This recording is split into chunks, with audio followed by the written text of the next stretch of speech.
Diners from across the world were an increasingly important clientele for François Pasteur's restaurant in the south of Paris, until the 13th of November last year.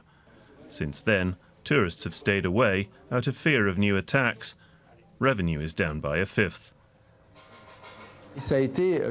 I'm starting to get worried. As a business owner, you have employees to pay, fixed costs to cover. I put investment in new materials on ice, and I didn't rehire when employees quit.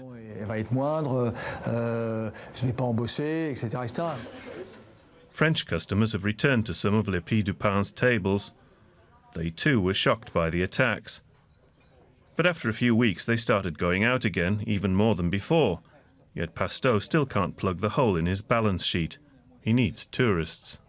Tourists often treat themselves, for example to a bottle of fine wine.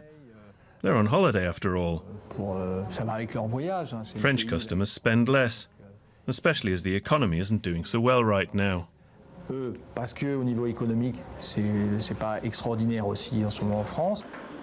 Pasteu isn't alone, with many businesses in the same boat. The French economy has lost billions of euros.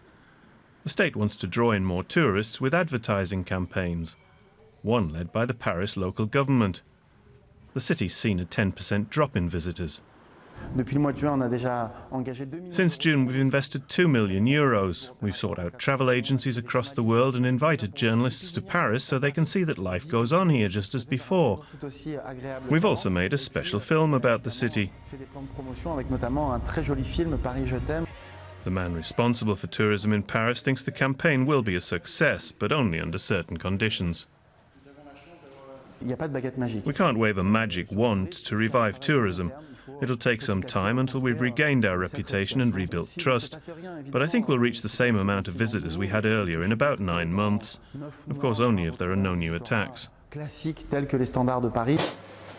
Pasteu is also doing his bit to tempt customers back to his restaurant. Tourists themselves are the best ambassadors. When I see some in my restaurant, I try my best to take good care of them. In the end, it's them who go home and tell friends about their wonderful trip.